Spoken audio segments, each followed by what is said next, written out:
Let's now start with our very first story. The Ghana Union of Traders Association, GUTA, has begun an initiative referred to as the Income In, Income Out policy to deal with the cedi's fall against major trading currencies. The initiative, when successful, is expected to lessen the burden on the dollar. Dr. Joseph Obeng has been explaining to Joy Business in the following report.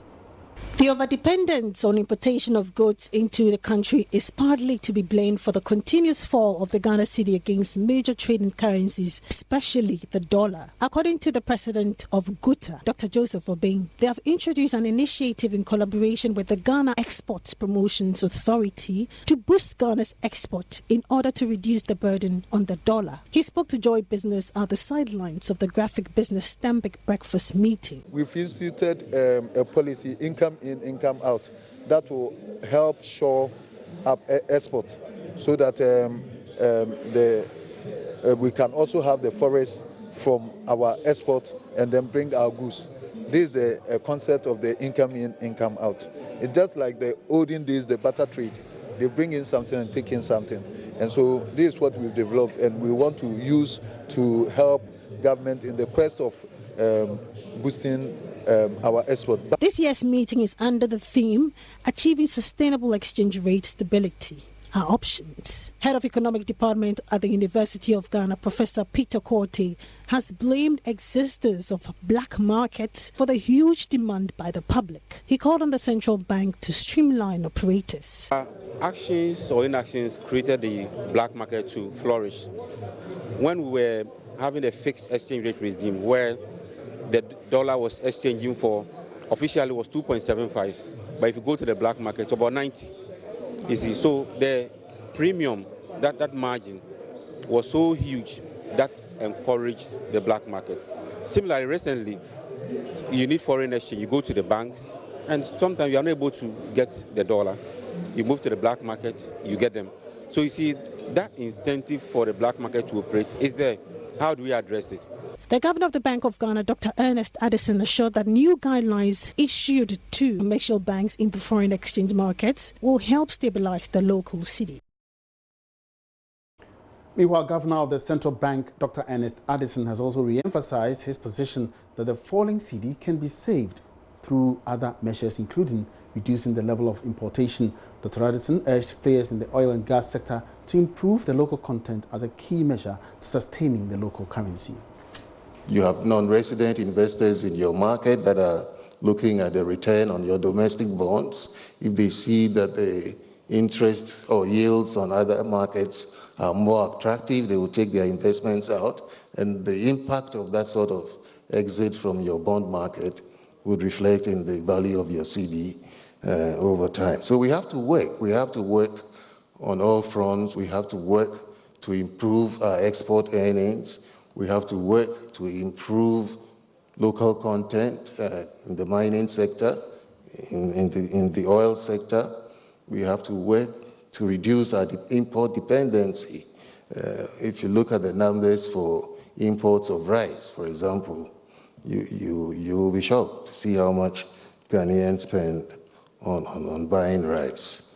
In addition, we have to also improve our debt management strategies so that we shift the financing of the budget away from non-residents and also away from the sovereign bond financing. I see the article in the Graphic Business this morning on Ghana mortgaging its future to save the cedi, which I think it's an important point, but we need to refocus the issue more on the budget, because the sovereign bond issuances were done to finance the budget. And the impact on the exchange rate and the balance of payments, I think, is a secondary matter. And therefore, the question to ask is, what are the use of proceeds from these sovereign bond issuances? And how do you, what has the government done in terms of utilizing these resources to finance projects that would improve the capacity to export for the country? This is where the question is, rather than just using sovereign bond financing for current expenditures. You want to see that such resources are directed at projects that would have, major important implications for the capacity to export, for example. So that, I think, would be one of the important recommendations that should come out of a discussion of this nature at this forum. Obviously, the need to improve the business environment in terms of the ease of doing business would also matter. Re-examining our laws to improve business environment, making sure that we have business-friendly regulations, which would make it easy to move goods across the country, looking at our retention agreements, again in the gold and oil sectors, promoting non-traditional exports, etc., etc. Well, so the recent challenges and subsequent gains in the performance of the Ghana cedi has reignited more debate about sustainability of the BOG's interventions in managing our exchange rate. At the Graphic Business Stanbic Bank breakfast meeting, Professor Peter Quartey of the Institute of Statistical, Social and Economic Research, ISE, proffered some options on the way forward.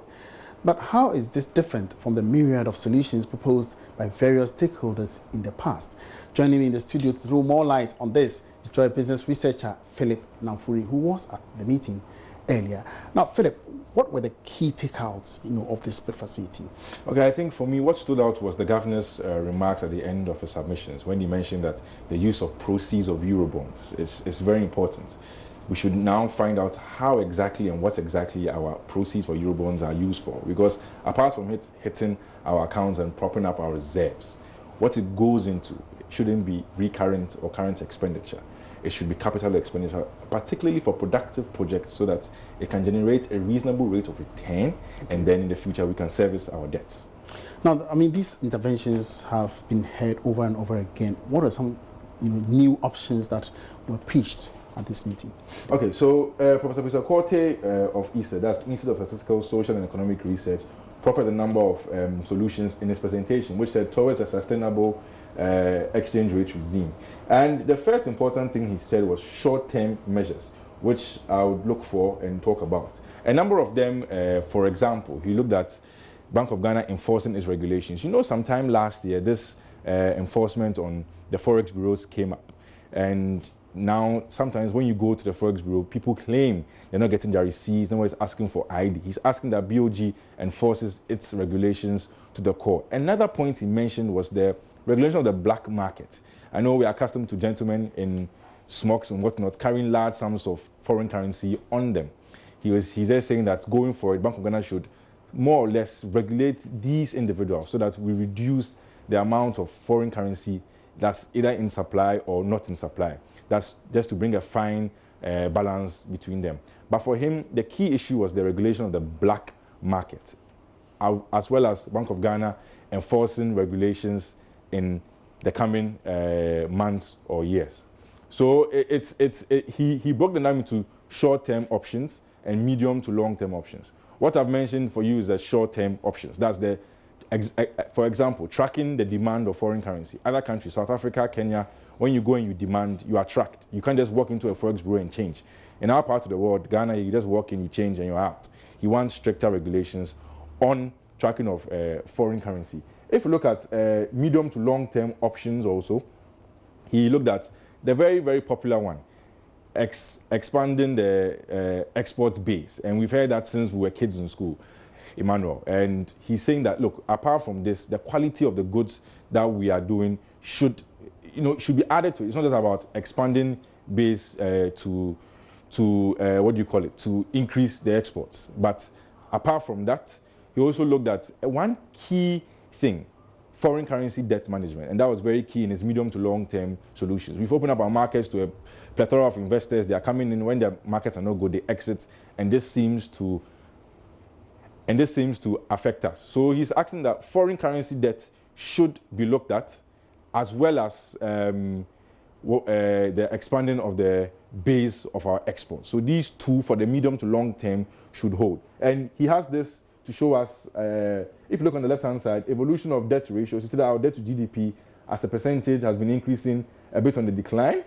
But here, debt service as a percentage of exports, how much of our export revenue is going to debt service. and you can see the sharp rise here somewhere in October 2017. And if you look down here in November 2018, you can see that it's rising again. So these are things that we should start looking forward to, Emmanuel. Now, what interests me most is this regulating or streamlining the black market. Now, how does the Bank of Ghana do that? I mean, to ensure that these, black market operators are really complying with the law? Okay, so Professor Peter Korte, who advanced these arguments, charged the governor and his team to do that.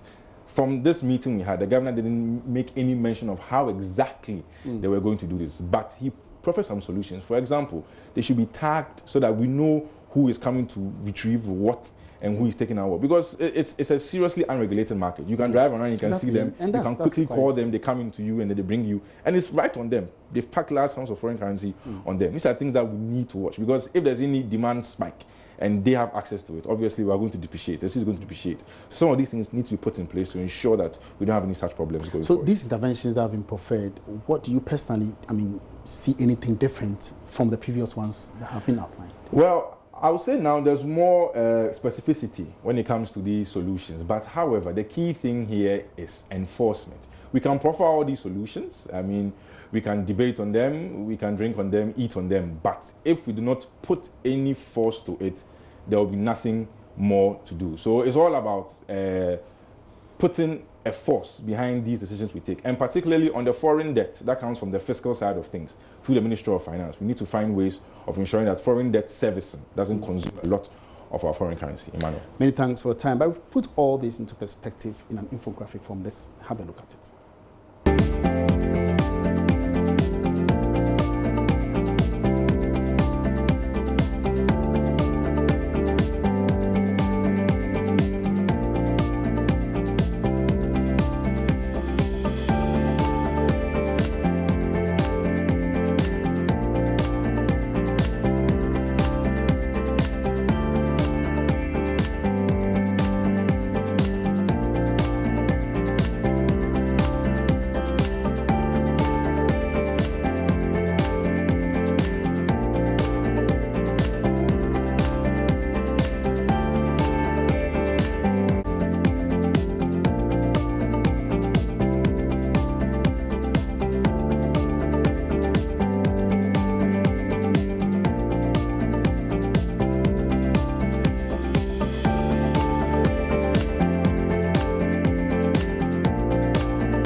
As we're watching Business Live, let's now turn attention to the petroleum sector now. Oil prices have hit their highest since November on Tuesday, after the U.S. announced all waivers on imports of sanctions hit Iran oil would end by next week.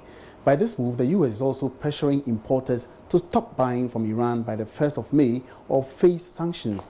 Energy expert Ishmael Ejukumahene analyzed the impact this development will have on the local and the global economies. I spoke with him earlier via Skype on the marketplace. Oil prices have started going up. So whether or not that, ramping up production from those countries would help stabilize the oil prices, remains to be seen. But obviously the prices have started going up, and for us, the local economy, I'm sure we all know the implications. Petroleum prices are most likely going to go up unless something else happens, unless the currency appreciates in value or not. If it doesn't appreciate in value and you have the global prices of crude going up, it's going to translate into increase in the price of petroleum product. But also being an oil exporting country, we're most likely going to earn some more money than we had budgeted for. So for example, if the benchmark revenue or benchmark price that was used in the budget was nowhere near the $74 mark as we are witnessing, then we may be able to generate some more revenues from the export of oil. But in terms of the local economy, it's going to translate into increases in petroleum products, the price of petroleum products. Ishmael Ejekumihine also commented on a suggestion whether or not African oil producers must come together to form a regional petroleum cartel to help cushion its citizens from the harsh impact of global oil geopolitics. You know, to form a cartel, you competing, I mean, in Africa, it's only Nigeria that is a very heavy player. Of course, you have Angola as well. But if we all come together, what would be our market share? Okay. If it's still not going to be significant, then we can't make a difference. But it's important that we see what leverage we have as Africans. Whether or not Nigeria will be prepared to come on, form a cartel or come into a coalition with Ghana, Angola, Equatorial Guinea. Bottom line is, what impact are we going to make even if we decide to keep or reduce or increase our production? I think it's market shares and the quantum of your contribution to the market that would give you the power to act as a cartel or not. But going forward, depending on how many more discoveries we're going to make, we could consider looking at that, but I don't think that will be a solution for the short to the medium term. It's probably a long-term solution that we're looking at here if we decide to form a cartel or something like that. The Kumasi Metropolitan Assembly, KMA, has revealed all new market constructions within the metropolis will now be insured. The move is to cushion the local assembly from losing its investments during emergencies like fire outbreaks. Chief Executive of KMA, Osei BNP, believes this will help to protect investments in government installations in the face of rampant fire outbreaks within the Ashanti region. He revealed this when he toured of part of the markets affected by last weekend's fire outbreaks with NACMO officials. Prince Apia has more in this report. Nanekua Santoa is a seamstress here at the Safo Market, where many wares were affected by the Sunday fire. She lost almost 30,000 worth of investment in her business. I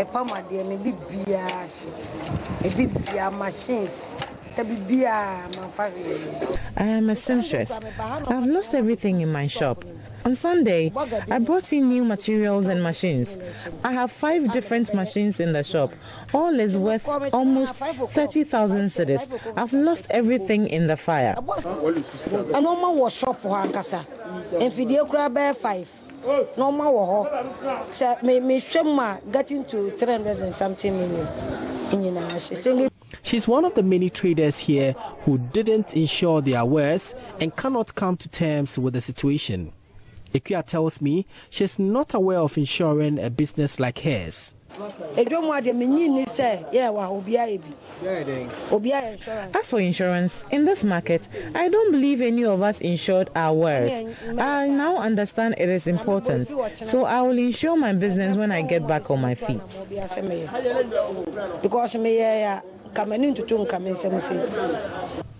The interesting thing is that even the Safo Market, according to KMA, has not been insured.